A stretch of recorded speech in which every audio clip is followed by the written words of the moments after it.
Hey, tonight we're diving into the real Wild West. Not the Hollywood version with its heroic cowboys and dramatic showdowns, but the gritty, dangerous reality where survival was never guaranteed. You might think you're tough enough to handle it, but trust me, there's a reason they called it wild. If you're enjoying these stories, I'd really appreciate a quick like or even a subscribe. It helps more than you know. I'm always curious where you all are listening from, so drop a comment with your location and what time it is there. Love seeing our little global community connect through these stories.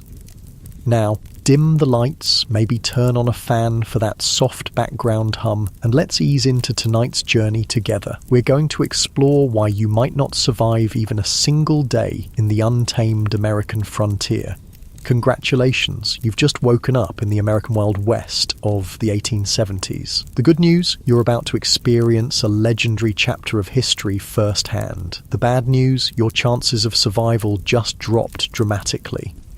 The first challenge hits you before you even open your eyes. The smell, not the earthy, pleasant aroma of nature you might expect, but something far more pungent. The stench of unwashed bodies, animal droppings, and what might possibly be raw sewage hanging heavy in the air.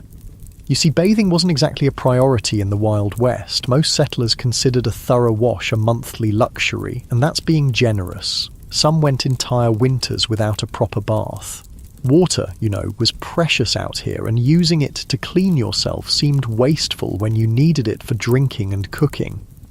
As you drag yourself from your bed, which is likely just a straw-filled mattress crawling with bedbugs, you realise how every muscle in your body aches. Life in the 1870s frontier involved constant physical labour from dawn until dusk. There were no weekends off, no vacations, and certainly no ergonomic considerations. Whether you were a farmer, miner, or ranch hand, your body was your primary tool, used until it broke down. You might think you work hard in your modern life, but frontier labour was something entirely different, backbreaking work that left even the strongest people permanently hunched and arthritic by their 30s. Imagine spending 14 hours ploughing fields, hauling water, chopping wood, or working deep underground in a mine shaft. No wonder the average lifespan was only about 35 years. Standing on the dusty floor, you notice the chill in the air. If it's winter, your cabin might be 20 degrees below freezing inside. If you had a fireplace, you'd have let it burn down overnight to save precious fuel. Good luck finding central heating or thermal underwear in this century. And if it's summer, well, get ready to sweat through every article of clothing you own. There was no escaping the elements in the Wild West. Speaking of clothing, forget comfort. Men typically owned maybe 2 sets of clothes, rough canvas or denim pants and cotton shirts that chafed against the skin. Women wore multiple layers regardless of the temperature, chemises, corsets, petticoats and long dresses that dragged in the dirt. Everything was scratchy, ill-fitting and rarely cleaned. Those fancy outfits you've seen in Western movies? Pure fiction for the average person.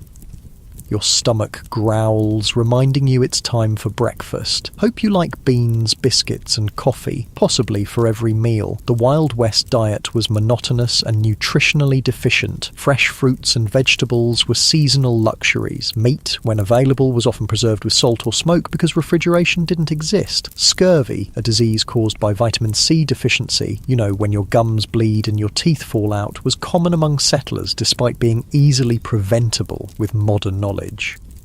You might think the coffee would at least be good. Cowboys always seem to have a pot brewing in the movies, but what you're served barely resembles what you'd recognise as coffee. It's typically boiled to within an inch of its life, bitter beyond belief, and might include crushed eggshells or even salt to reduce the bitterness. Still, the caffeine would help you face the day, so you drink it without complaint. Before heading outside, you might want to check your shoes for scorpions or snakes that could have sought shelter during the night. It wasn't uncommon for frontier folks to shake out their boots each morning, a habit born from painful experience. One wrong move, and you could be facing a venomous bite miles from any medical help. Stepping outside your cabin, you're immediately aware of how exposed you are. The vast landscape of the American frontier was breathtaking, sure, but it was also unforgiving. Extreme weather could appear with little warning. Blizzards, tornadoes, flash floods, or drought could all mean death for the unprepared. The sky might be clear now, but that could change in minutes. If you've settled in a frontier town, you might think civilization offers some protection. In some ways, that's true. In others, it just presents different dangers. Towns in the Wild West were hotbeds of disease. Without proper sewage systems or understanding of germ theory, illnesses spread rapidly through communities. Cholera, typhoid, smallpox, diphtheria, and tuberculosis were constant threats. An outbreak could wipe out half a town in weeks.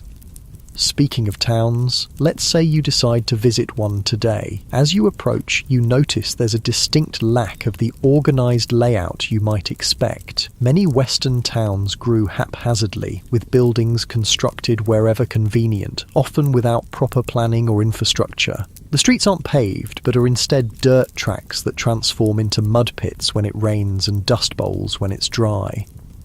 The smell hits you again, stronger now. Horse manure is everywhere because horses are the main transportation. There are no street cleaners or sanitation departments. In some towns, the accumulated waste could be knee-deep in heavily trafficked areas. Flies swarm around you and you realise why disease spreads so easily here. As you walk down the main street, you pass the saloon, likely one of the busiest establishments in town. Contrary to Hollywood depictions, saloons weren't glamorous places with swinging doors and piano players. Most were crude, one-room affairs with rough plank bars and basic furniture. The liquor served wasn't fine whiskey aged in oak barrels, but raw alcohol often mixed with tobacco juice, pepper, turpentine, or even gunpowder to give it extra kick. A single drink could blind you if you were unlucky. The saloon represents another deadly aspect of frontier life: violence. These establishments were frequently sites of deadly confrontations, not because of formal duels or showdowns, but because of drunken arguments that escalated quickly in a heavily armed society. The romanticized gunfights of Western movies were rare. Most violence was impulsive, messy, and over trivial matters. Speaking of being armed, you'll notice almost everyone carries a weapon of some kind, but not for the reasons you might think. While personal protection was certainly a factor, weapons were primarily tools for hunting, protection from wildlife, and sometimes for signaling. The constant threat from bears, wolves, cougars, and venomous snakes made going unarmed foolish, especially when travelling between settlements.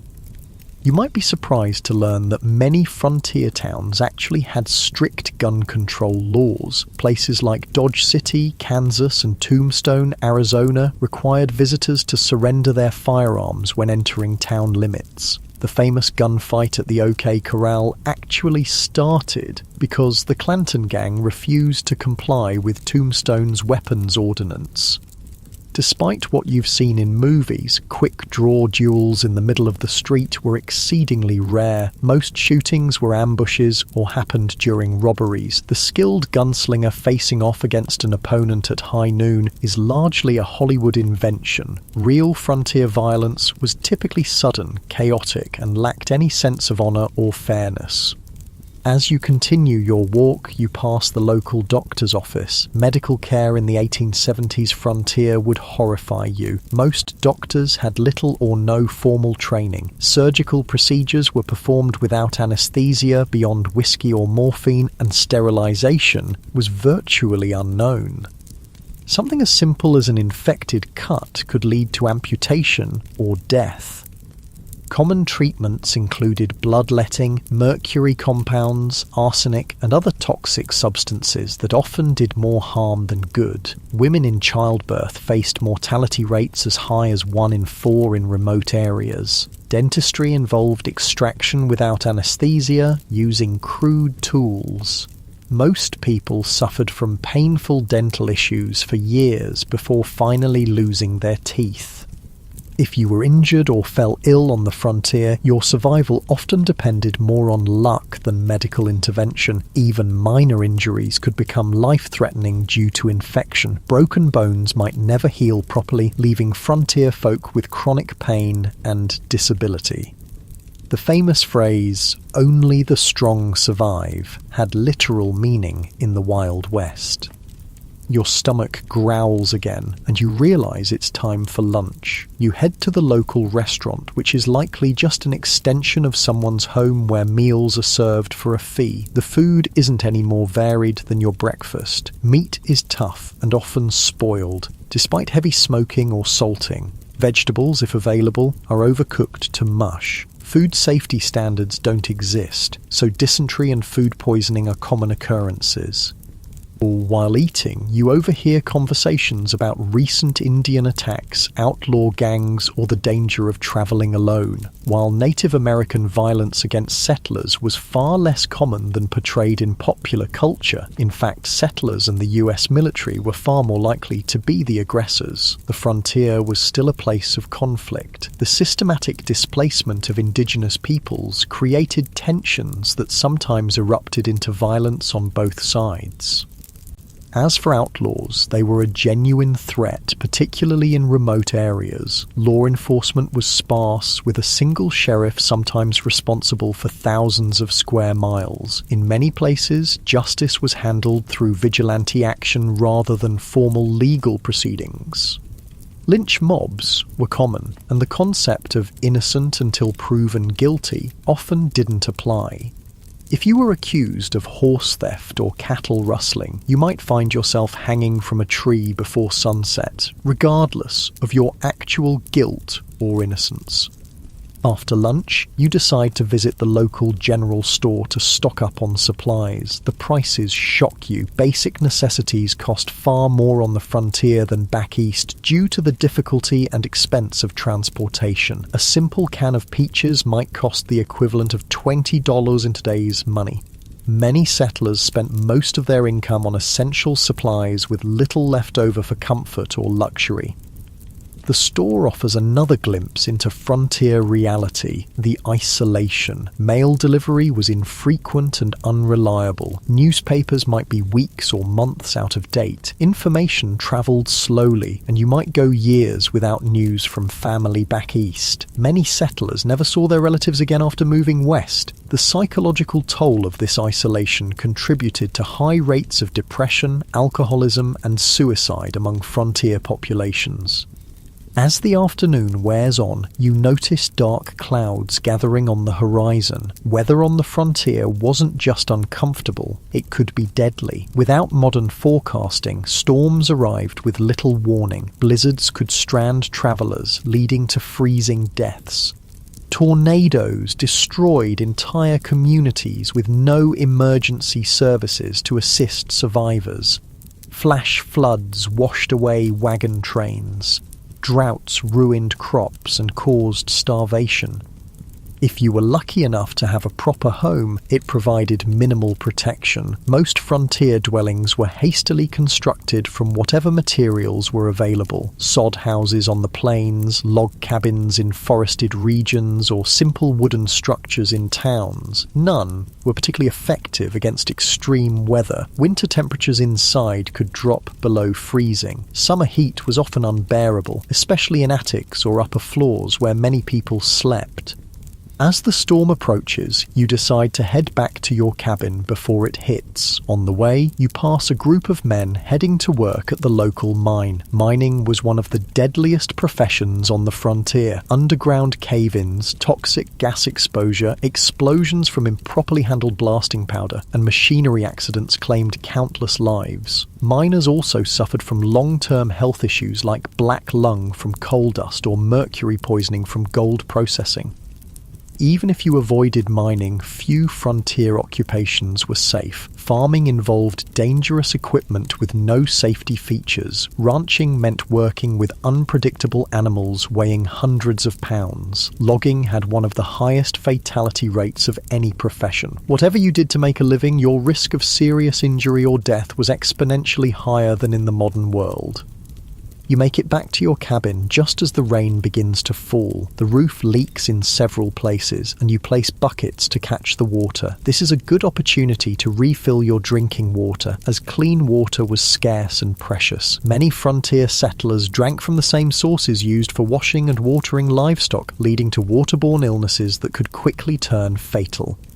As you sit in your leaky cabin listening to the rain, you reflect on how different reality is from the romanticized version of the Wild West. There were no heroes or villains, just people struggling to survive in incredibly harsh conditions. The fact that anyone made it through is testament to human resilience and determination. Night falls early as you have no electricity. Candles and oil lamps provide minimal illumination, and you're careful with them. Fire was a constant danger in frontier homes.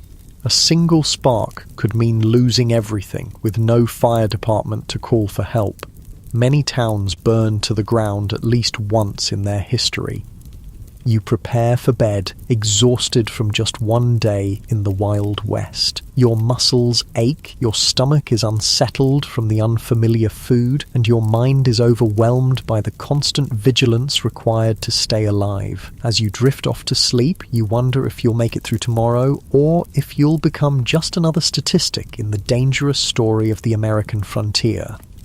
The wind howls outside your cabin, a haunting reminder of how small and vulnerable humans are against the vastness of the untamed wilderness. Tomorrow, if you're lucky enough to see it, will bring all these challenges again, along with new ones you haven't yet imagined. In the Wild West, survival was never guaranteed. It was earned day by day, hour by hour, through hardship most modern people can scarcely comprehend. The morning light filters through the cracks in your cabin walls, waking you from a restless sleep. Your body aches from the hard mattress, but there's no time to linger. The Wild West waits for no one. As you rise, you remember yesterday's harsh introduction to frontier life and wonder what new challenges today will bring. Let's say you decide to leave town today to travel across the frontier. Whether you're heading to another settlement, joining a wagon train west, or simply exploring, travel in the 1870s was an entirely different experience than what you're used to. The good news is that by this time, the Transcontinental Railroad had been completed, connecting the east and west coasts of America. The bad news? Unless you were relatively wealthy or travelling between major cities, you probably couldn't afford to use it. Most frontier folks travelled by horse, wagon, or simply on foot. If you owned a horse, consider yourself fortunate. Horses were expensive to buy and maintain, putting them out of reach for many settlers.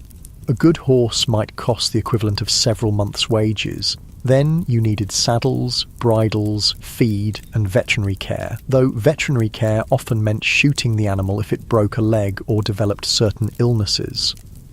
Riding itself was no pleasure cruise. Saddles in the 1870s weren't designed for comfort but for function. Hours in the saddle left even experienced riders with blisters and aching muscles. And if your horse spooked at a snake or sudden noise, which happened frequently, you could easily be thrown, potentially suffering broken bones or worse miles from any help. If you couldn't afford a horse, you might travel by wagon. Forget the romantic image of pioneers cheerfully rolling across pristine prairies. Wagon travel was brutally uncomfortable. The vehicles had no suspension system beyond the slight give in wooden wheels, meaning you felt every rock, rut, and hole in the trail. The constant jarring caused wagon sickness, similar to seasickness, leaving travellers nauseous and miserable. Roads, if they existed at all, were typically just dirt tracks carved by previous travellers. After rain, they became muddy quagmires where wagons could sink axle deep. During dry periods, the dust was so thick you could barely breathe or see. Wagons frequently broke down, with wheels cracking or axles snapping miles from the nearest settlement. Let's say you've decided to journey all the way to California or Oregon. you've joined a wagon train heading west on the famous Oregon Trail. This 2,000-mile journey was one of the most perilous undertakings of the 19th century. Of the approximately 400,000 people who attempted it between the 1840s and 1860s, an estimated 1 in 10 didn't survive.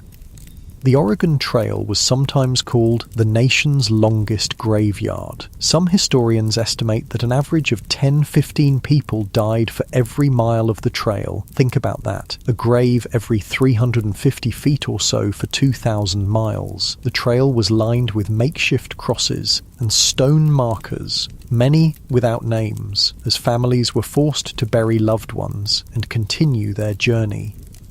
Disease was the number one killer on the Oregon Trail. Cholera, a bacterial infection spread through contaminated water, was particularly devastating. This horrible illness, caused severe diarrhea and vomiting, draining the body of fluids so quickly that a person could be healthy at breakfast and dead by dinner. There was no effective treatment available. Wagon trains would sometimes lose dozens of people in a single cholera outbreak. Other diseases like dysentery, typhoid, and mountain fever claimed countless lives. Children were especially vulnerable, with many families losing multiple children during the journey. Medical care was rudimentary at best, often consisting of folk remedies that did little to help and sometimes made conditions worse. Crossing rivers presented another deadly challenge. Wagons weren't designed to float, but pioneers had to cross numerous rivers on their journey west. Some had ferries or fords, but many required the wagon to be floated across like a makeshift boat. Wagons frequently capsized in these crossings, drowning people and livestock and destroying precious supplies. The Platte, Columbia, and Snake Rivers claimed hundreds of lives during the migration period. Contrary to popular belief, attacks by Native Americans were relatively rare. Most tribes were actually helpful to migrants, offering supplies, guidance, and assistance with river crossings. The majority of violent deaths on the trail came from accidents, being crushed by wagon wheels, drowning, or being kicked by draft animals. Firearms accidents were shockingly common, as most travelers were inexperienced with weapons but carried them for hunting and protection. The psychological toll of the journey was immense. Families buried children, parents, and spouses along the way, then had to continue travelling immediately. There was no time for extended grief on the trail. Each day's delay meant less chance of crossing the mountains before winter snows made passes impassable. The constant stress, grief, and physical hardship led many travellers to mental breakdown. Suicide was not uncommon among trail migrants. If you somehow survived the journey to California or Oregon, your challenges weren't over. Many arrived at their destination having spent all their money and resources on the journey itself. Families often arrived destitute, malnourished, and ill, only to find that the promised land had its own harsh realities. But let's say you've decided not to travel that far. Perhaps you're heading to a nearby town or settlement instead. Even short journeys in the Wild West presented significant dangers. Travelers might encounter outlaws who saw lone riders or small groups as easy targets. While the frequency of stagecoach robberies was exaggerated in later fiction, they did occur regularly enough to be a legitimate concern. The natural environment posed constant threats to travellers. Flash floods could wash out trails or trap unwary travellers. Summer heat in desert regions could kill through dehydration and heat stroke. Winter blizzards routinely trapped travellers, sometimes leading to freezing deaths or desperate situations like the infamous Donner Party, where survivors resorted to cannibalism to stay alive. Navigation itself was challenging in an era before detailed maps. Travellers relied on vague directions, landmarks that could change or be misidentified, and the experience of guides who sometimes proved unreliable. Getting lost in the wilderness could be a death sentence, especially if your supplies ran low. As you travel today, you notice another aspect of frontier life that movies rarely depict accurately: the stunning diversity of people. The Wild West wasn't populated solely by white cowboys and settlers. It was a meeting ground of cultures from around the world. Chinese immigrants worked as railroad builders, miners, and merchants. Mexican families had been living in the Southwest long before it became US territory. Black cowboys made up as much as 25% of the workforce on some ranches. European immigrants from Germany, Ireland, Italy, and Scandinavia brought their cultures and traditions. And of course, dozens of distinct Native American nations had called these lands home for thousands of years before others arrived.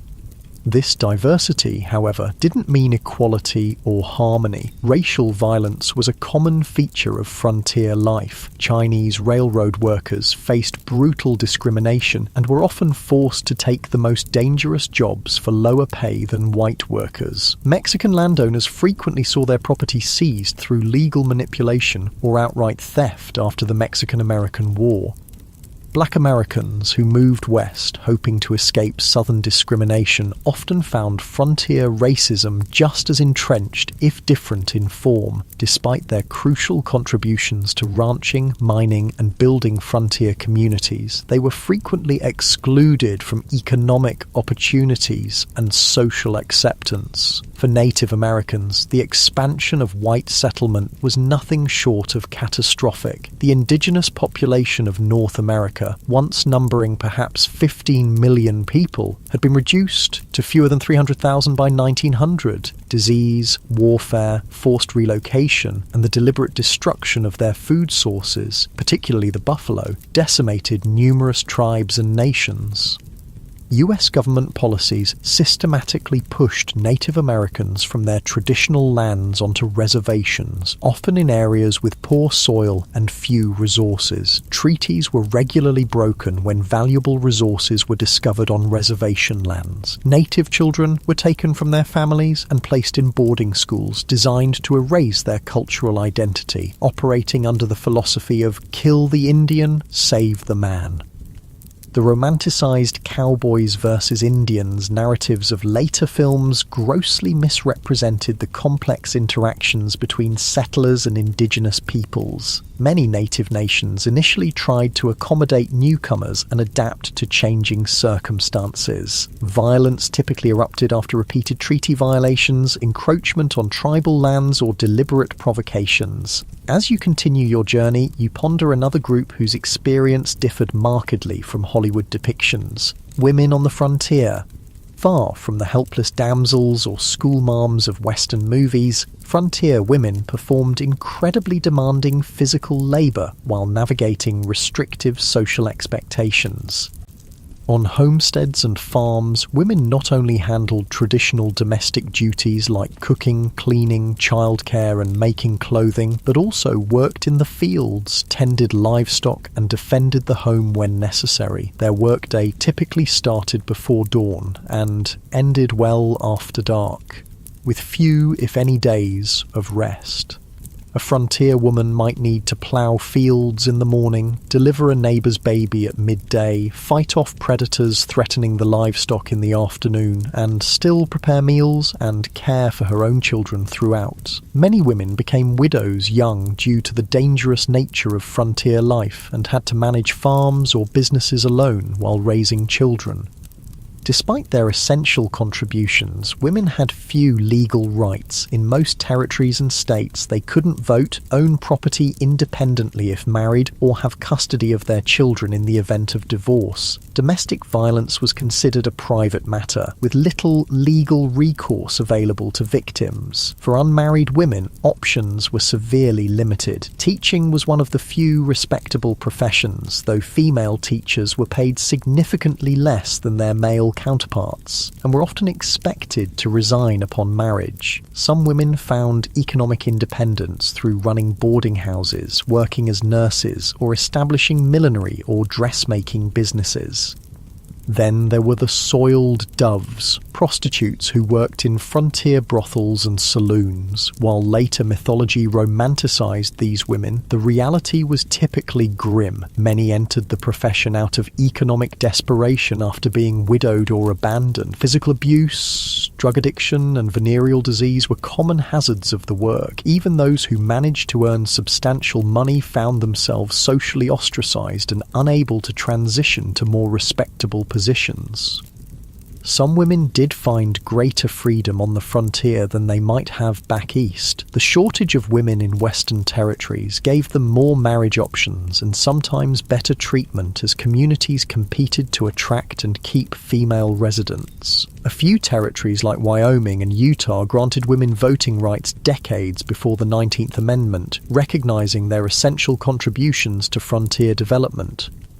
As the day wears on and you continue travelling, you might wonder about law enforcement in this supposedly lawless land. The reality was complex and varied widely by location. Major cities and towns typically had some form of organised law enforcement, but vast rural areas had minimal, if any, official protection. County sheriffs were elected officials responsible for maintaining order across sometimes enormous territories. A single sheriff might be the only law enforcement for thousands of square miles, making regular patrols impossible. They relied heavily on deputizing ordinary citizens during emergencies, creating posses to pursue criminals or respond to violence. Town marshals handled law enforcement within town limits, sometimes with a few deputies in larger settlements. These positions were often dangerous and poorly paid, attracting a mix of dedicated public servants and those who enjoyed the power the badge provided. Some famous lawmen, like Wyatt Earp, moved between legitimate law enforcement and more questionable enterprises throughout their careers. Federal marshals had jurisdiction throughout territories and states but were few in number. They typically focused on major crimes like counterfeiting, mail robbery, or offences involving multiple jurisdictions. The legendary U.S. Marshals of Western movies, single-handedly bringing law to lawless towns, were largely fictional creations. In many remote areas, justice was handled through informal community action rather than official legal processes. Vigilante groups formed to address perceived threats when formal law enforcement was absent or ineffective. Sometimes these groups maintained basic order, but they could easily become vehicles for prejudice, personal vendettas, or mob violence. The iconic image of the quick-draw gunfight was largely a later invention. Most frontier violence was mundane, impulsive, and often alcohol-fueled. Bar fights that escalated to fatal levels, domestic violence, and disputes over land or livestock were far more common than dramatic shootouts on dusty streets. Criminal punishment was harsh by modern standards. Hanging was the standard penalty for murder, rape, and sometimes theft, particularly of horses or cattle. Prisons existed, but were primitive facilities with high mortality rates from disease, violence, and poor conditions. Many communities preferred immediate execution to the expense of long-term imprisonment.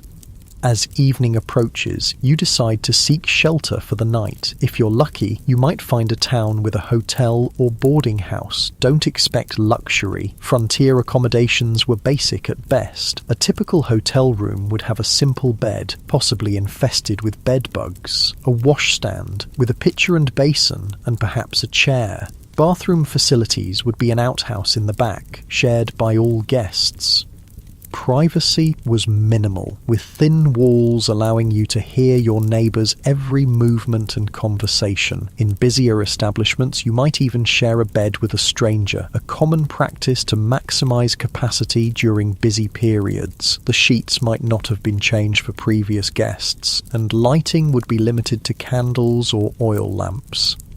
A night's lodging would cost between 25 cents and $1, depending on the establishment's quality and location. This represented a significant expense for many travellers, equivalent to several hours' wages for an average worker. Many chose to sleep in stables, barns, or simply under the stars to save money, despite the additional risks these options presented. If you were travelling through more remote areas, you'd likely camp for the night. This meant building a fire, assuming you could find enough fuel, preparing a meal from your limited supplies, and sleeping on the ground with minimal protection from the elements or wildlife. Indigenous peoples, experienced travellers, and military scouts had sophisticated techniques for safe camping, but the average settler often made dangerous mistakes. Proper fire management was literally a matter of life and death. A fire built too large could spark a prairie or forest fire that could consume thousands of acres in hours. One built too small might not provide enough warmth during cold nights, leading to hypothermia. Campfire cooking required skills most modern people lack, often resulting in meals that were simultaneously burnt and raw. As night falls fully and you prepare to sleep, the sounds of the frontier darkness surround you. Coyotes howl in the distance, unfamiliar birds call, the wind whispers through grass or trees. For people accustomed to modern light and noise pollution, the profound darkness and strange sounds of wilderness nights often triggered intense anxiety. Many travellers slept poorly on the frontier, not just because of physical discomfort, but from fear of the unknown dangers that might lurk in the darkness. Native attacks, though rare, often occurred at dawn when sleepers were at their most vulnerable. Predators like wolves, bears, and mountain lions might investigate camps looking for food. Venomous snakes and scorpions sought warm places to rest, sometimes including a sleeper's bedroll. Even if no actual threats materialized, the psychological stress of constant vigilance took its toll. Frontier diaries frequently mention exhaustion not just from physical labor, but from the mental strain of perpetual alertness. Modern people, accustomed to locks, alarms, and the security of dense population, would find the vulnerability of frontier sleeping arrangements profoundly disturbing. As you drift towards sleep, you reflect on the day's journey. Travel in the Wild West bears almost no resemblance to its sanitized, romanticized portrayal in later entertainment. It was grueling, dangerous, and uncomfortable beyond what most modern people could endure. The skills required from navigation without maps to making emergency repairs to handling firearms safely took years to develop, and mistakes were often fatal. The darkness deepens and the sounds of night creatures grow louder. Tomorrow will bring new challenges if you survive the night. Perhaps you'll reach your destination, or perhaps you'll become just another unmarked grave along the trail. One more statistic in the perilous story of westward expansion. The Wild West forgave no weakness and offered no second chances. Every day survived was a victory against overwhelming odds. The new day dawns on the frontier, and you've somehow survived the night, a victory in itself in the Wild West. As you rub the sleep from your eyes and stretch your aching muscles, you contemplate what direction your frontier experience might take today. Perhaps you'll try your luck in one of the booming mining towns where fortunes are supposedly made overnight. You've heard stories of the California gold rush, the Nevada silver strikes, and the Colorado mining booms. Tales of ordinary men finding nuggets the size of chicken eggs and becoming wealthy overnight have drawn hundreds of thousands west. What these stories don't mention are the brutal realities awaiting those who chase mineral dreams. Let's say you decide to try your hand at mining. What would that actually entail? First, you'd need to stake a claim, which means finding unclaimed land with potential mineral deposits, increasingly difficult by the 1870s, as the easiest and richest areas were claimed years earlier. If you were lucky enough to find a promising spot, you'd need to register your claim at the nearest government office and pay the required fees, which could be substantial. Then the real work would begin, and it was some of the most physically demanding labour imaginable. For placer mining, searching for loose gold in streams, you'd spend hours bent over in ice-cold mountain water, sifting through sediment with a pan or sluice box. Your hands would crack and bleed from constant exposure to water and rough materials. Your back would ache from the hunched position, and after all that effort, you'd be lucky to find a few tiny flakes of gold worth pennies. If you ventured into hard rock mining, digging for veins of ore in the mountains, the dangers multiplied exponentially. Tunneling into unstable rock without modern safety equipment or engineering knowledge led to frequent cave-ins that crushed miners where they stood. Poorly ventilated shafts filled with toxic gases like carbon monoxide, odorless but deadly, suffocating miners who had no warning of the danger. Blasting with black powder or dynamite to break through rock was incredibly hazardous. Miners frequently lost fingers, hands, eyes, or lives when charges detonated prematurely or thrown rock fragments became deadly projectiles. The thunderous noise and constant percussion of blasting left many with permanent hearing loss. Even if you avoided immediate catastrophes, the long-term health effects were devastating. Miners constantly inhaled fine rock dust, leading to silicosis, a painful lung disease that slowly suffocated its victims. Mercury used in gold processing caused neurological damage, tremors, and mental deterioration. Those working in copper or lead mines absorbed toxic metals that accumulated in their bodies, causing chronic illness and early death.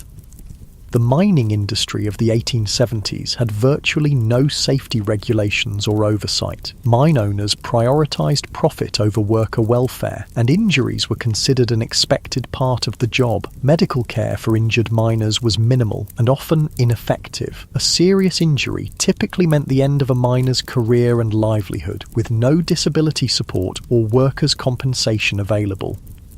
For all these risks and hardships, what was the likely reward? Despite the mythology of the lucky prospector, the vast majority of miners barely earned subsistence wages. By the 1870s, most worked for large mining companies rather than independently, earning $2 to $3 for a grueling 10 to 12-hour day. Studies suggest that storekeepers, saloon owners, and prostitutes consistently made more money than the miners whose dreams sustained frontier mining towns. Speaking of mining towns, they were notoriously rough places. Imagine a community composed primarily of young, single men engaged in dangerous work with few women, families, or civilizing institutions. Alcohol consumption was astronomical. The average mining camp resident consumed several times more alcohol than the typical American today. Violence was commonplace, with fights, stabbings, and shootings occurring regularly. Sanitation in mining camps was typically abysmal. With minimal planning or infrastructure, human waste and garbage accumulated in streets and waterways. Typhoid, cholera, and dysentery spread rapidly in these conditions. During warm months, the stench could be overwhelming, and swarms of flies spread disease from waste to food. If you managed to find valuable ore, you faced the challenge of converting it to cash. Banking in the Wild West was primitive and often predatory. Many mining towns had no banks at all, forcing miners to carry gold dust or ore, making them targets for theft. Some saloons and general stores offered to buy gold, but frequently at rates far below actual value, taking advantage of miners' limited options. Where banks did exist, they operated with minimal regulation or oversight. Bank failures were common, often wiping out customers' life savings without warning or recourse. Many bankers were little more than confidence men who established storefronts, collected deposits, and disappeared overnight with all the funds. Without federally backed currency, paper money was issued by individual banks, and its value fluctuated wildly depending on the bank's reputation. Counterfeit bills circulated widely, and even experienced merchants could be fooled by well-made fakes. The safest form of money was gold or silver coin, but carrying it made one a target for robbery. Perhaps, after considering the dangers and disappointments of mining, you decide to try your hand at ranching instead. The cattle industry was booming in the 1870s, with demand for beef in eastern cities creating opportunities on the frontier. Surely this would be a healthier, more profitable venture. Ranching did indeed avoid some of the worst health hazards of mining, but it introduced its own unique dangers and hardships. Starting a ranch required significant capital. Land, livestock, equipment and buildings all represented major investments. Many aspiring ranchers went deeply into debt purchasing these necessities, betting their future on favourable weather and market conditions. Nature often had other plans. Droughts could wither grazing lands and dry up crucial water sources, forcing ranchers to either watch their cattle starve or sell at devastating losses. Harsh winters could kill entire herds, as happened in the infamous Great Die-Up of 1886 to 1887, when up to 90% of cattle on northern ranges froze or starved to death during unusually severe weather. Disease could sweep through herds, wiping out a rancher's investment overnight. Texas fever, anthrax, and other infectious diseases had no effective treatments in the 1870s. Predators like wolves and cougars took a constant toll on livestock, particularly vulnerable calves. Poisonous plants, quicksand, and injuries further reduced herds. The iconic cattle drives, moving herds hundreds of miles to railroad shipping points, were not romantic adventures, but grueling, dangerous undertakings. Cowboys, not the glamorous figures of later films, but typically young, poorly paid labourers, worked 20-hour days during drives, catching brief naps in the saddle as they moved thousands of animals across difficult terrain. These drives faced constant threats. River crossings could turn deadly in minutes if animals panicked, creating deadly pile-ups that drowned cattle and cowboys alike. Stampedes, which could be triggered by something as simple as a lightning strike or a snapping twig, turned thousands of 1,500-pound animals into an unstoppable destructive force. Cowboys caught in stampedes were often trampled to death. The cowboy's life was far from the freedom portrayed in Western mythology. They typically earned about $30 per month for exhausting, dangerous work. Most were very young men, often teenagers, from poor backgrounds with few other options. A significant percentage were black, Mexican, or mixed-race individuals facing discrimination that limited their opportunities elsewhere. Their diet on the trail consisted mainly of beans, salt pork, and biscuits, with minimal fresh food. Medical care was limited to whatever the trail cook might know about folk remedies. Injuries, common in such dangerous work, often went untreated until they became life-threatening. Many cowboys died young from injuries, exposure, or violence. Perhaps ranching doesn't appeal after all. What about farming? Surely growing food, the most fundamental of human activities, would offer a more stable and less dangerous way of life on the frontier. The Homestead Act of 1862 had opened vast areas of the West to settlement, offering 160 acres free to anyone who would live on and improve the land for 5 years. This seemed like an incredible opportunity, a chance for people with little money to become landowners and build independent livelihoods. The reality proved far more challenging than the promise. First, 160 acres might sound substantial, but in the arid regions that comprised much of the available land, it was often insufficient to support a family. Traditional eastern farming methods failed in these environments, where rainfall was a fraction of what pioneers were accustomed to. Many settlers had no knowledge of dry farming techniques needed for success in these regions. Starting a frontier farm required tremendous physical labour. The first task was building shelter, typically a sod house on the treeless plains, constructed by cutting and stacking dense prairie turf. These soddies were dark, damp dwellings that leaked when it rained, harboured insects and snakes, and crumbled without constant maintenance. Then came the back-breaking work of breaking the land for planting. prairie sod, held together by dense grass roots that had developed over centuries, was extraordinarily difficult to plough with the equipment available to most settlers. It could take a year or more just to prepare a few acres for planting. The work was so physically demanding that it permanently damaged many farmers' bodies. Once crops were planted, farmers faced threats from every direction. Drought could wither plants before harvest. Torrential rains could wash away seedlings or flood fields. Early frost could kill crops just before harvest. Grasshoppers descended in biblical swarms, consuming everything green in their path and sometimes even eating the handles of tools left in fields. Disease affected frontier farmers as it did everyone else, but with particularly devastating consequences. With no hired help and little community support, a family's illness during crucial planting or harvesting periods could mean the difference between survival and starvation. Women often continued working the fields while heavily pregnant or just days after giving birth, risking their health because the work simply couldn't wait. Farm accidents were common and often fatal. Homemade tools broke and caused injuries. Animals panicked and trampled their handlers. Even successful harvests could turn deadly. Numerous farmers died when they fell into grain storage bins and suffocated in the loose grain, or when poorly constructed storage buildings collapsed under the weight of their contents. The isolation of frontier farms took a heavy psychological toll. Neighbours might be miles away, visited only occasionally. Women in particular suffered from this isolation, some going months without speaking to anyone outside their immediate family. Depression, anxiety, and what was then called prairie madness affected many settlers, sometimes leading to abandonment of homesteads or suicide.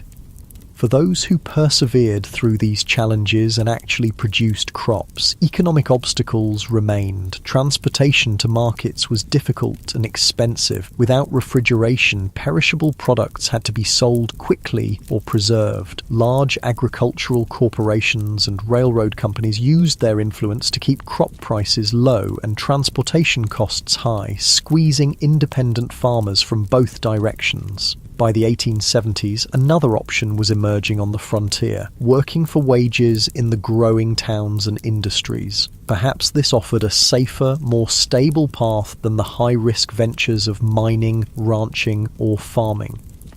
Wage labour did avoid some of the worst physical dangers and financial risks of independent enterprises, but introduced its own hardships. Industrial safety standards were virtually non-existent. Workers in frontier factories, mills, and workshops suffered horrific injuries from unguarded machinery. Construction workers built increasingly tall structures without harnesses or safety equipment, leading to frequent fatal falls.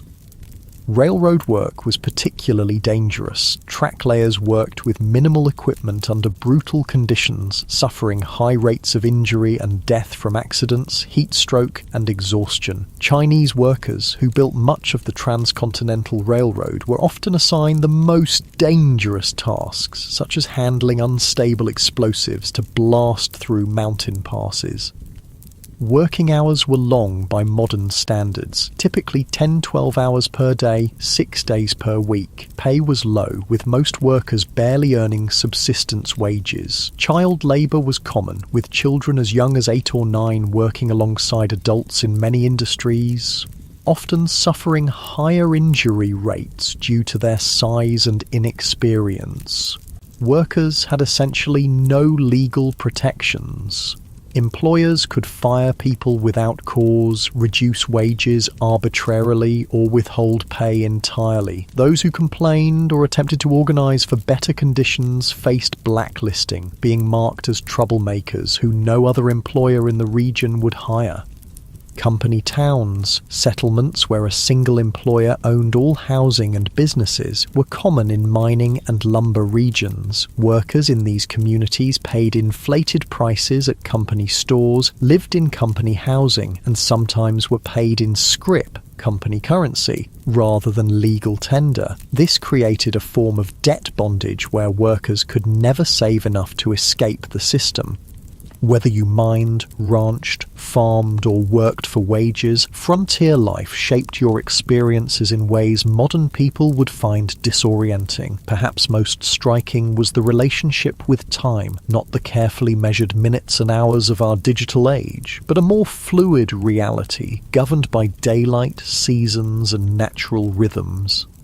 Without electric lighting, most people woke at dawn and slept shortly after sunset, their active hours expanding and contracting with the seasons. Work wasn't measured in 8-hour shifts, but by tasks that needed completion: fields ploughed, cattle moved, ore extracted. During harvest or roundup, people might work from first light until well after dark for weeks without a break. During winter, many rural workers had periods of relative inactivity when fields lay dormant or cattle needed minimal tending. The concept of punctuality, so central to modern life, had limited relevance on the frontier. With few clocks and limited need for precise timing in most activities, people operated on approximate schedules. Stagecoaches and later trains introduced more precise timetables to the West. But outside these specific contexts, morning or after dinner were sufficiently specific time designations for most purposes. Entertainment and leisure looked nothing like their modern counterparts. After exhausting workdays, most frontier folks had little energy for complex activities. Conversation around the fire, storytelling, or simple card games were common evening pastimes. Music was popular when instruments and skilled players were available, with fiddles, harmonicas, and guitars providing accompaniment for social dances. Reading material was precious and often shared among entire communities. A single book might be read aloud to gatherings of neighbours or passed from family to family until it fell apart from use. Newspapers, when available, were read repeatedly, with every advertisement and notice scrutinised for information about the wider world. Organised sports existed, but in simpler forms than today. Baseball was gaining popularity, played with minimal equipment on makeshift fields. Horse racing, wrestling, and shooting competitions provided both entertainment and opportunities to demonstrate valuable skills. Children played games that required little or no equipment: tag, hide and seek, and variations of stickball that could be played with found objects. Holidays and community celebrations took on great importance as rare opportunities for socializing and recreation. 4th of July celebrations might draw people from miles around for picnics, speeches, games, and dancing. Harvest festivals marked the successful completion of the year's most critical work. Religious holidays provided both spiritual meaning and welcome breaks from routine. As the day draws to a close, you find yourself reflecting on the relentless challenges of frontier life. Every aspect required harder work, involved greater risk, and offered fewer comforts than its modern equivalent. The people who survived and sometimes thrived in these conditions possessed qualities that modern society rarely demands: extraordinary physical endurance, practical skills applicable to countless emergencies, and psychological resilience in the face of constant hardship and loss. The darkness gathers once more, and with it comes a silence profound enough to hear your own heartbeat. No car engines, no air conditioners, no electronic hums, just the whisper of wind, the chorus of insects, and the occasional call of night birds. This profound quiet, so alien to modern ears, was the soundtrack of frontier nights, sometimes comforting, sometimes unsettling in its emptiness. As you drift towards sleep, you wonder if you would have had what it took to survive here, not just for a day or a week, but for years and decades. The people who shaped the American West, for better and worse, were not the idealized heroes of later fiction, but complex individuals facing extraordinary challenges with the limited resources and knowledge of their time. Their story, stripped of romanticism, is one of human endurance against conditions that would break many of us today. The cool night air settles around you like a blanket, and the stars emerge in a display of brilliance impossible to see in our light-polluted modern world. This at least is one pure beauty the people of the frontier experienced that few today can fully appreciate: the majestic sweep of the Milky Way across a truly dark sky, connecting them to the same cosmic panorama their ancestors had watched for countless generations. Morning arrives again in the Wild West, and with it comes hunger, a constant companion on the frontier. Food in the 1870s, West bore little resemblance to the varied, convenient diet you're accustomed to in the modern world. Let's explore what keeping yourself fed would actually entail in this harsh environment. The good news is that game was still relatively plentiful in many areas. Deer, elk, rabbit, and various birds could supplement your diet if you had the skills to hunt them. The bad news? Hunting required ammunition, which was expensive and might be needed for protection. It also demanded time away from other essential work, making it a luxury many settlers couldn't afford during busy seasons. Most frontier families relied heavily on foods they could grow, preserve, or purchase in bulk. The staples of the frontier diet were beans, corn, and pork, dense in calories but monotonous and nutritionally incomplete. Fresh fruits and vegetables were available only in season, a few months at most, and winter diets often contained no fresh produce whatsoever. This lack of dietary variety led to widespread nutritional deficiencies. Scurvy, caused by vitamin C deficiency, was common during winter and early spring when no fresh produce was available. The symptoms, bleeding gums, loosening teeth, joint pain, and eventually death, were well known but difficult to prevent with available resources. Other deficiency diseases affected growth in children and caused various chronic health problems in adults. Food preservation was a constant challenge and critical survival skill. Without refrigeration, meat needed to be consumed quickly or preserved through smoking, salting, or drying. These methods deterred bacterial growth but drastically changed flavors and textures while reducing nutritional value. The heavy salt content of preserved foods contributed to high blood pressure and other health issues. Women spent enormous amounts of time preserving food when it was abundant for use during scarce periods. Vegetables were pickled in vinegar or fermented. Fruits were dried or preserved with sugar if available. Root vegetables might be stored in root cellars, underground spaces that maintained cool temperatures. These preservation efforts were not optional activities, but essential survival work that could determine whether a family would eat during winter. Food storage presented its own problems. Properly prepared preserved foods could last months or even years, but improper techniques led to spoilage and potentially deadly food poisoning. Additionally, stored food attracted pests. Rats, mice, and insects consumed portions of most stored food supplies, and their droppings contaminated what remained. Most frontier families simply accepted a certain amount of insect parts and rodent droppings in their flour, beans, and other staples as unavoidable. Cooking itself was far more labour-intensive than modern people can easily comprehend. Meals were prepared over open hearths or wood-burning stoves that required constant attention and fuel. In wood-scarce prairie regions, women and children might spend hours gathering buffalo chips, dried manure, or twisted grass to burn as cooking fuel. Water had to be hauled from wells or streams, often hundreds of pounds per day for cooking, cleaning, and drinking. Even with these efforts, meals lacked the variety and flavour profiles modern people expect. Spices were expensive luxuries, used sparingly if at all. Sugar and coffee were treasured items, often hoarded for special occasions. Fresh milk was available only if a family kept a cow, and for only part of the year when the cow was producing. Most frontier children grew up with simple, repetitive diets that would horrify modern nutritionists. Interestingly, despite these limitations, obesity was rare on the frontier. The combination of limited food supplies, minimal sugar consumption, and constant physical labour kept most people lean. However, this leanness wasn't necessarily healthy. Many frontier folk suffered from malnutrition even when they had sufficient calories to sustain their work. Beyond basic survival needs like food, frontier life presented unique challenges for families raising children. If you had been born in the Wild West, Rather than just visiting it, your childhood would have been dramatically different from modern experiences.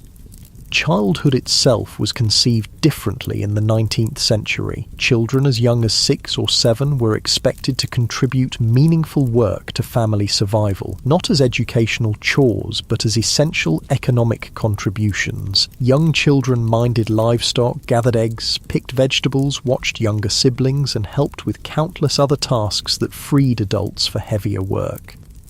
By age 10 or 12, most frontier children worked alongside adults at nearly adult capacity. Boys followed fathers into fields, barns, or workshops, learning skills through direct participation rather than formal instruction. Girls worked with mothers, learning the complex domestic skills necessary for frontier homemaking. Not simple housekeeping, but the production of essential goods like clothing, preserved food, candles, and soap. This early adulthood extended to other areas of life. Children were not sheltered from the harsh realities around them. They witnessed births, deaths, slaughtering of animals, and the sometimes violent conflicts of frontier communities. They were expected to understand and adapt to these realities, rather than being protected from them. Education, as modern people understand it, was limited and inconsistent on the frontier. In established towns, schools might operate for a few months each year, typically during winter when agricultural work was minimal. One teacher, often barely educated themselves, might be responsible for students ranging from 5 to 17 years old, all studying in a single room. Physical conditions in these schools were challenging. Buildings were poorly insulated, leading to freezing conditions in winter and stifling heat in warmer months. Supplies were minimal, perhaps a few shared textbooks, slates for writing that had to be constantly erased and reused, and minimal paper that was treated as a precious resource. Corporal punishment was the standard disciplinary approach, with whippings or beatings administered for infractions as minor as whispering or failing to memorize assigned material. In more remote areas, formal schooling might not exist at all. Some families conducted home education using whatever books were available, but many frontier children received only the most basic literacy and calculation skills, if that. Their education focused instead on practical knowledge, how to predict weather, track animals, prepare soil for planting, treat common injuries, and perform the countless other tasks essential for survival. Child mortality remained devastatingly high throughout the frontier period. Approximately 1 in 4 children died before reaching adulthood, with the highest risk in the first 5 years of life. Diseases that modern medicine easily prevents or treats, measles, diphtheria, scarlet fever, whooping cough, routinely killed or permanently disabled young children. Accidents claimed many more, as child safety was a foreign concept in an era where survival demanded risk-taking. The psychological impact of this mortality on both children and parents is difficult for modern people to comprehend. Most children grew up watching siblings die. Parents expected to lose children and often gave the same name to a subsequent child if an older sibling died young. A practice that seems strange today, but reflected the different relationship with mortality in an era when death was an everyday presence. Perhaps nothing illustrates the gulf between frontier and modern life more clearly than approaches to health and medicine. If you became ill or injured in the 1870s West, your experience would bear almost no resemblance to modern healthcare. The first difference would be the absence of professional medical care in most situations. Doctors were scarce, with many communities having none at all. Those who did practice on the frontier often had minimal training, perhaps a brief apprenticeship or a few months at a medical college. Their knowledge reflected medical science of the era, which still relied heavily on theories like humoral balance that had more in common with medieval medicine than modern practice. Without access to professional care, most health issues were addressed through home remedies and folk medicine. Every community had people, usually women, known for their healing skills, drawing on traditions brought from various cultures. Some of these treatments, particularly herbal remedies, had genuine medicinal properties, but many were ineffective or actively harmful. Common medical treatments of the era included bloodletting, which weakened already ill patients, purgatives that caused severe diarrhea, supposedly to expel bad humours, and poultices of various substances applied to wounds, some of which introduced infection rather than preventing it. Laudanum, a tincture of opium, was widely used for pain, leading to addiction in many cases. Mercury compounds were prescribed for numerous conditions despite their toxicity. Even when treatments had some validity, impure medications caused problems. Without pharmaceutical regulations or standardization, commercially sold medicines varied wildly in potency and often contained dangerous contaminants. Many patent medicines marketed as cure-alls contained primarily alcohol, providing temporary relief through intoxication rather than addressing underlying conditions.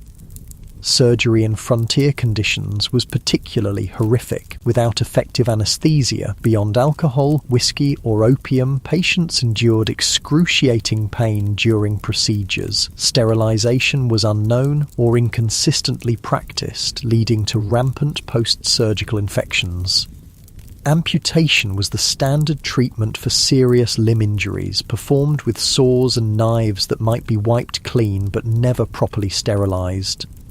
Childbirth represented perhaps the starkest contrast between frontier and modern medical experiences. Women typically gave birth at home, attended by a midwife if one was available, or female relatives if not. Without prenatal care, many complications weren't identified until labour was underway. Breech births, hemorrhage, and other emergencies that modern medicine handles routinely often resulted in the death of mother, child, or both. Maternal mortality rates on the frontier were approximately 1 death per 100 births, more than 100 times higher than in developed countries today. Many women approached each pregnancy knowing it might be their last experience in life. Men's diaries and letters from the period frequently mention the heartbreaking reality of raising children alone after losing wives in childbirth. The combined impact of inadequate nutrition, constant physical strain, minimal preventive care, and primitive treatment options meant that frontier populations experienced health outcomes more similar to developing nations today than to modern America. Life expectancy at birth was under 40 years, with those surviving childhood likely to suffer chronic health problems by their 50s if they lived that long. Beyond these material hardships, frontier life imposed a form of isolation and disconnection that modern people accustomed to instant global communication would find almost unbearable. This isolation shaped frontier psychology and culture in profound ways. Communication with distant family or friends occurred at the speed of physical transportation. Letters took weeks or months to reach recipients, if they arrived at all. News travelled slowly and unreliably, often distorted through retelling. Major events might not become known in remote areas until months after they occurred. This information vacuum contributed to a highly localised worldview where distant events seemed abstract and irrelevant compared to immediate community concerns. The isolation was particularly difficult for those accustomed to more settled environments. Women who had grown up with close female friendships and family networks often found themselves alone for days or weeks while husbands travelled for supplies or work. Their diaries frequently mention crippling loneliness and the psychological strain of having no adult conversation for extended periods. This isolation sometimes led to what contemporary accounts called prairie madness, severe depression, anxiety, and occasionally psychosis triggered by the combination of isolation, constant work, and environmental hardships. Some affected individuals became violent toward family members or committed suicide. Others simply abandoned their homesteads and returned east, unable to endure the psychological pressure of frontier life. Even in established communities, social connections were limited by practical constraints. Visiting neighbours might require travelling several miles each way, a significant undertaking when time was precious and transportation limited to walking or horseback. Formal social gatherings were infrequent, typically centred around church services, seasonal celebrations, or community work events like barn raisings or harvest festivals. Churches played a crucial role in frontier communities beyond their spiritual function. They served as social hubs, educational centres, and mutual aid societies. Even those with limited religious conviction often participated in church activities for the community connection they provided. Religious leaders, ministers, priests, or lay preachers frequently took on roles far beyond religious guidance, serving as teachers, dispute mediators, and community organisers. The establishment of community institutions marked important milestones in frontier development. Building a school, church, or meeting hall represented a commitment to permanent settlement rather than temporary exploitation. These institutions helped transform mining camps or trading posts into towns with collective identities and shared futures. The creation of local governments, rudimentary as they often were, similarly marked transitions from frontier chaos to established community. Frontier communities also developed distinctive forms of mutual aid and collective action necessary for survival in harsh conditions. Barn raisings and house raisings allowed families to complete large construction projects impossible for individual households. Harvest teams moved from farm to farm, ensuring crops were gathered before weather could destroy them. Spontaneous search parties formed when children went missing. These cooperative traditions reflected the practical reality that no individual or family could survive the frontier entirely through self-reliance.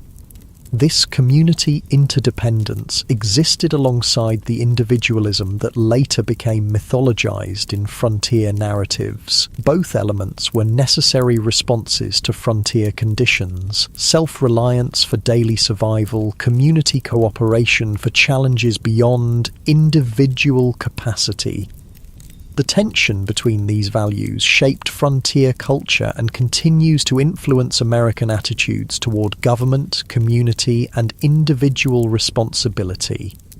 As another day in the Wild West draws to a close, you find yourself contemplating the mental and emotional resilience required to endure such conditions year after year. The people who populated the American frontier weren't superhuman. They suffered, struggled, and sometimes broke under the relentless pressure of their environment. But many adapted and persevered, developing skills and perspectives that allowed them to find meaning and even joy amid hardship.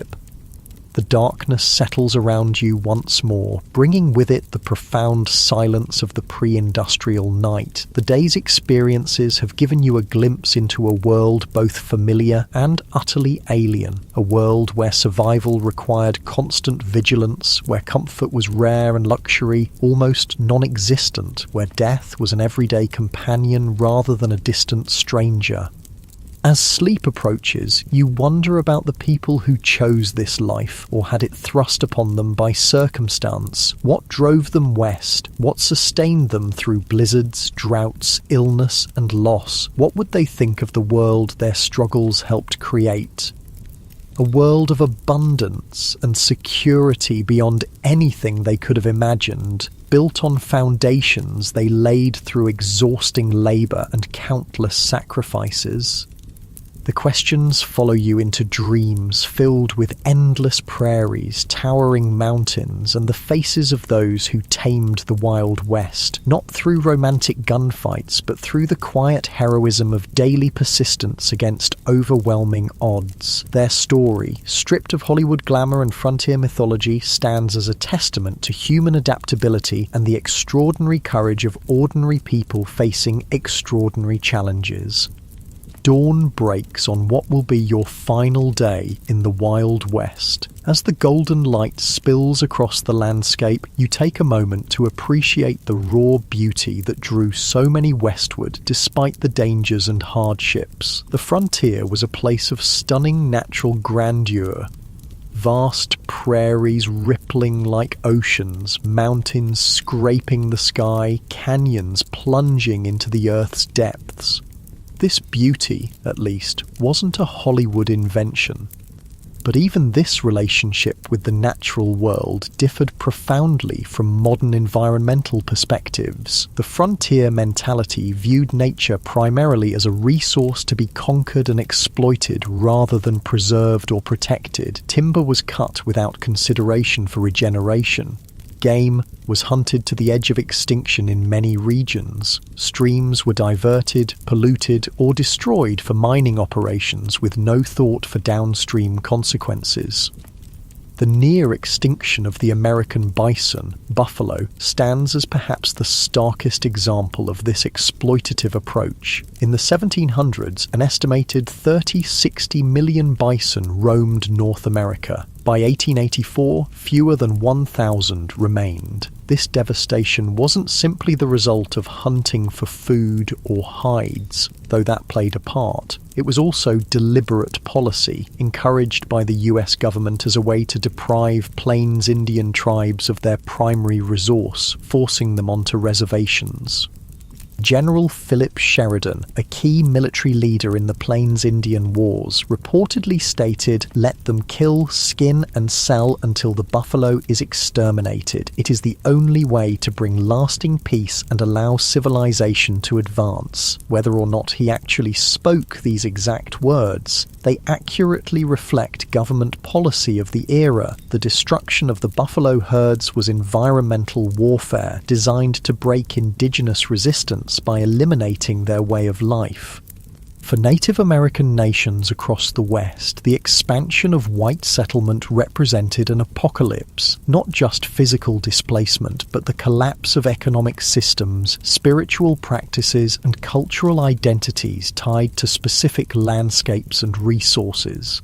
While early interactions sometimes involved trade and cooperation, by the 1870s most indigenous groups faced stark choices: confinement on reservations, continued resistance against overwhelming odds, or cultural assimilation. The reservation system itself represented a form of cultural genocide. Native children were forcibly removed from families and sent to boarding schools designed to kill the Indian and save the man, as Captain Richard H. Pratt, founder of the Carlisle Indian Industrial School, infamously stated. These children had their hair cut short, were forbidden from speaking their languages, practicing their religions, or maintaining their cultural identities. The intergenerational trauma from these policies continues to affect Native communities today. Armed resistance against American expansion almost invariably ended in defeat, though some groups maintained independence longer than others. The Battle of the Little Bighorn in 1876, where combined Lakota, Northern Cheyenne, and Arapaho forces defeated Lieutenant Colonel George Armstrong Custer's 7th Cavalry, represented one of the last major indigenous victories. The subsequent military campaigns against these tribes were marked by increasing brutality, including attacks on villages and the killing of women and children. The tragedy of this cultural collision was heightened by the fact that many native nations had sophisticated agricultural systems, complex governance structures, and rich cultural traditions that could have offered valuable knowledge to European settlers. The different approaches to land use and ownership created fundamental misunderstandings. Many native groups couldn't conceive of owning land any more than one could own the air or stars, making treaty negotiations over territory fundamentally problematic from the start. These cultural conflicts extended beyond native white relations. The West was extraordinarily diverse, with communities from around the world bringing different languages, religions, customs, and approaches to frontier life. This diversity was both a strength, introducing varied skills and perspectives, and a source of tension in communities struggling with scarce resources and limited infrastructure. Chinese immigrants, who played crucial roles in building the Transcontinental Railroad and developing mining operations, faced particularly severe discrimination. The Chinese Exclusion Act of 1882, the first major American law restricting immigration based on nationality, grew from anti-Chinese sentiment that had festered for decades in Western territories. Chinese miners were frequently driven from productive claims through violence or unjust application of foreign miners' taxes. Chinese communities in frontier towns often faced riots and mass expulsions when economic conditions deteriorated.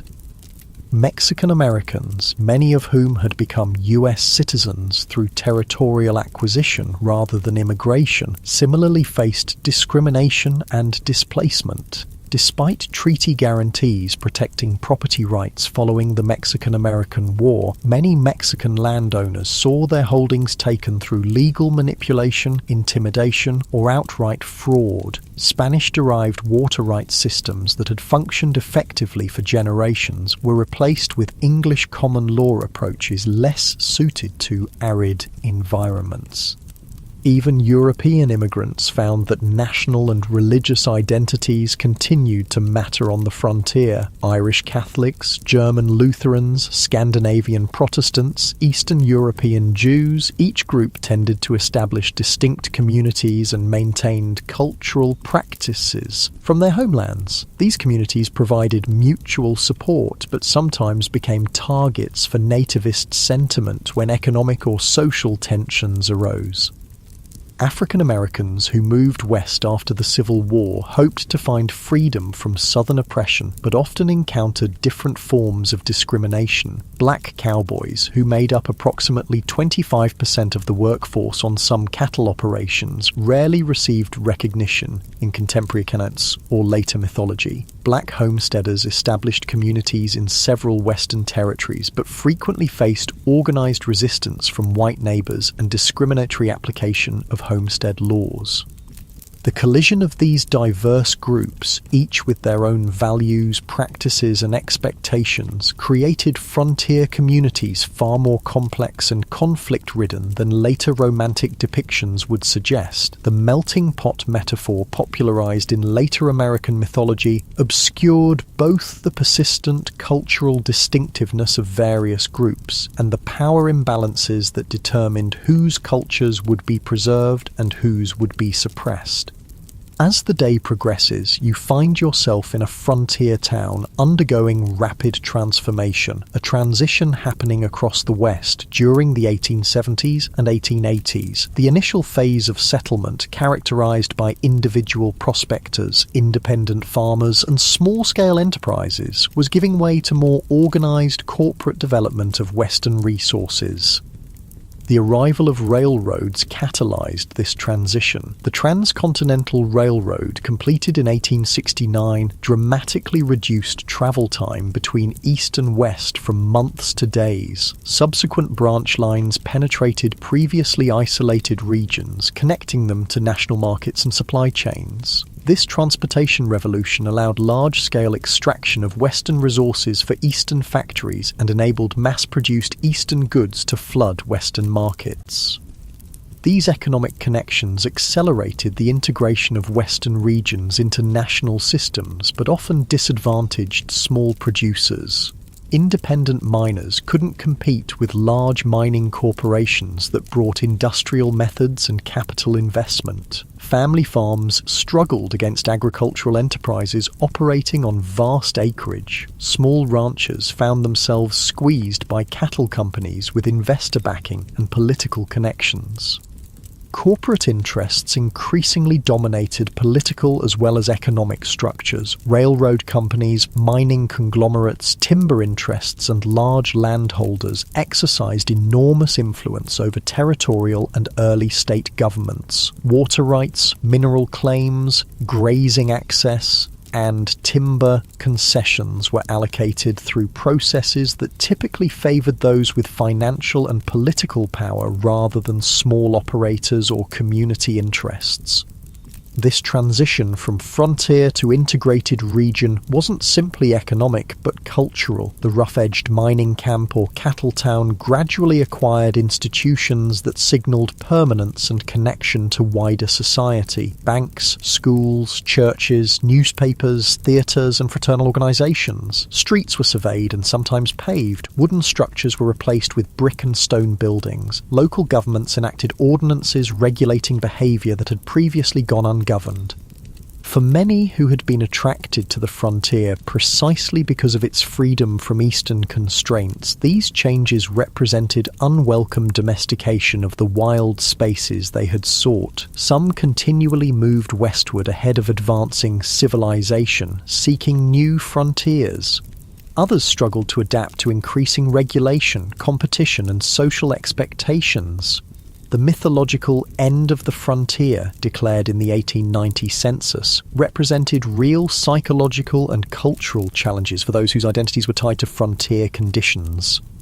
Part of this transformation involved the taming, or at least management, of frontier violence. The iconic gunfighters and outlaws who would later dominate Western mythology operated in a specific historical window when formal law enforcement was establishing itself against pre-existing systems of personal and community violence. By the 1880s and 1890s, professional police forces and court systems had replaced vigilante justice in most established communities, though remote areas still saw occasional eruptions of frontier-style conflict resolution.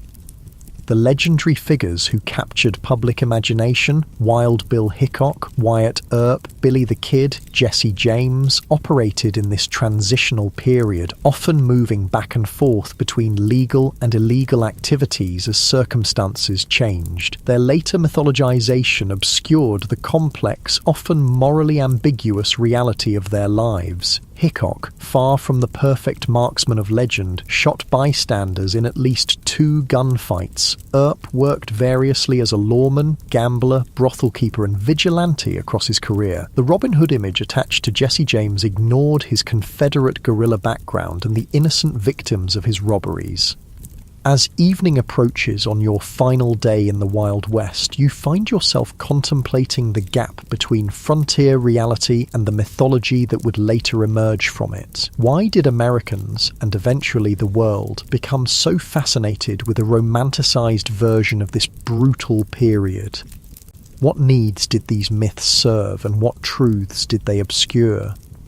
Part of the answer lies in timing. The most intense period of frontier mythology making occurred precisely as the actual frontier was disappearing. The Wild West shows of Buffalo Bill Cody began in the 1880s, featuring staged reenactments of Indian battles and stagecoach robberies for Eastern audiences, even as railroads, telegraph lines, and formal governance were integrating Western regions into mainstream American society. These performances weren't meant as accurate historical recreations, but as entertainment that resonated with Eastern ideas about the West.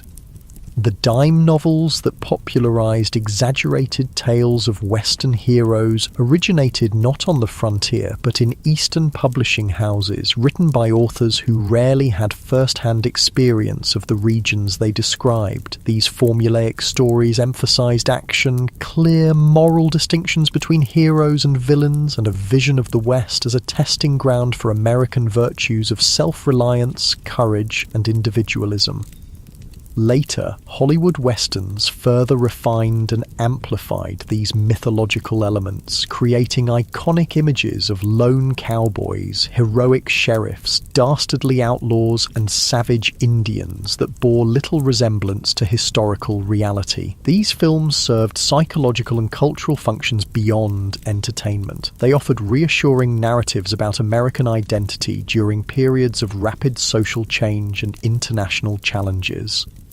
The mythology suggested that American character had been forged in frontier conditions, producing exceptional qualities that distinguished the nation from older societies. It implied that American expansion across the continent had been not just inevitable, but morally justified, a triumph of civilization over wilderness and progress over primitive cultures. It presented simplified moral frameworks where good invariably triumphed over evil through righteous violence, justifying America's growing military and economic power on the world stage.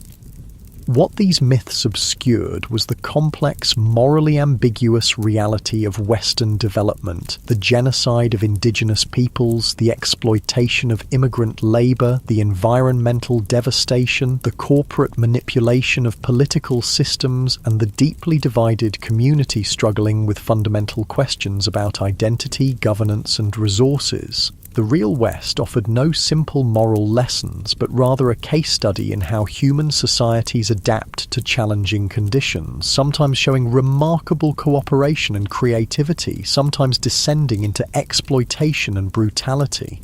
As darkness falls once more, you reflect on your brief journey through the unromanticized Wild West. You've experienced firsthand why the average person today, accustomed to abundant food, medical care, physical safety, and countless comforts unknown to frontier dwellers, would likely not survive even a single day in the actual conditions of the 1870s frontier. The skills, knowledge, physical conditioning, and psychological resilience required for frontier survival represent a way of life so distant from modern experience as to be almost unimaginable.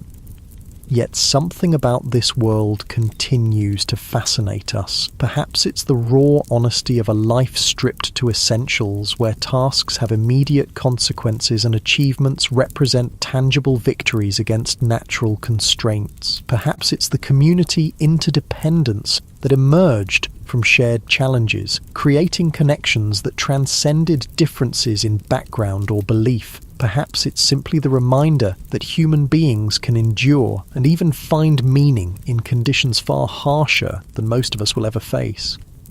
The legacy of the American frontier extends beyond mythology into the actual structures and systems that shape modern American life. Property laws, water rights frameworks, federal-state relationships, approaches to natural resources, and countless other aspects of American governance emerged from frontier-era compromises and conflicts. The diversity of Western communities, despite efforts at forced assimilation, contributed to the multicultural reality of modern America. Even the continuing tensions between individual rights and collective welfare, local control and national standards, exploitation and conservation have roots in frontier-era debates.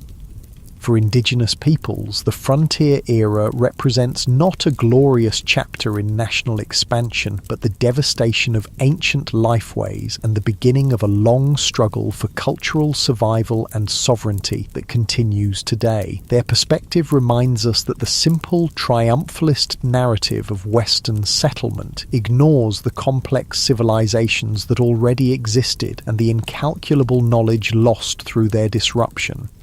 The most accurate understanding of the frontier requires holding multiple perspectives simultaneously, acknowledging both the courage of those who built new communities in challenging conditions and the devastation experienced by those displaced by this expansion. As you drift towards sleep on your final night in the Wild West, the sounds of this earlier America surround you, the whisper of wind through prairie grass, the distant howl of coyotes, perhaps the faint piano notes from a saloon down the street. These sensory experiences, at least, connected all who lived through this era, regardless of background or circumstance. The vast skies, extreme weather, imposing landscapes, and profound silences shaped everyone who encountered them, creating a shared relationship with the environment even amid cultural conflicts. Tomorrow, you'll return to your own time, carrying with you a deeper understanding of this pivotal period in American history. You'll never again see a Western film or read a frontier novel without recognizing the sanitized, simplified version of a complex reality. You'll appreciate the extraordinary comfort and security of modern life achieved through technological advances unimaginable to frontier dwellers. You might find yourself more aware of the skills and knowledge lost in the transition to our specialized, technology-dependent society, the practical self-sufficiency that allowed frontier people to build, repair, grow, preserve, and create what they needed with minimal outside support. Most importantly, you'll understand that the real story of the American West isn't found in gunfights and gold strikes, but in the daily struggles of ordinary people, men, women, and children of diverse backgrounds, who faced extraordinary challenges with the limited resources available to them. Their story, without Hollywood embellishment, contains enough genuine courage, tragedy, innovation, conflict, cooperation, cruelty, and kindness to fill countless histories. Their legacy lives in the communities they established, the environmental changes they initiated, the cultural patterns they created, and the myths that grew from their experiences. The real Wild West disappeared long ago, transformed by technology, population growth, economic integration, and environmental change into the modern American West of cities, suburbs, highways, and managed landscapes. Yet echoes of frontier experience persist in regional identities, local traditions, land use patterns, and governance structures. The memory of this formative period continues to influence how Americans understand themselves and their nation's development, even as scholars and communities work to replace simplistic mythology with more accurate, inclusive understandings of this complex history. As you finally surrender to sleep, the boundary between past and present seems to blur. The challenges faced by frontier communities, adapting to environmental constraints, managing scarce resources, building functional communities among diverse populations, balancing individual freedom with collective needs, remain relevant in new forms today. Perhaps the greatest legacy of the frontier experience is not a set of answers, but a collection of questions about human adaptation, community formation, and the relationship between people and the natural world, questions each generation must answer anew as circumstances change. The stars shine brilliantly above, the same stars that guided travellers across the prairie, helped farmers time their planting, and gave comfort to homesick immigrants far from familiar landscapes.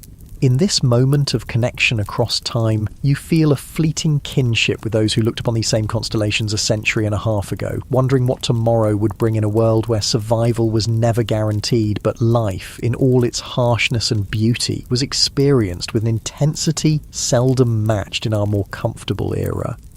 Sleep comes at last, and with it dreams of a West both harsh and magnificent, a place where human vulnerability and resilience were displayed in equal measure, where diverse peoples collided and sometimes cooperated in ways that would shape a nation, and where the daily struggle for existence contained moments of transcendent connection with landscapes of breathtaking grandeur. The real Wild West, stripped of romantic illusion, offers a window into human experience at its most elemental, challenging, frightening, and occasionally sublime.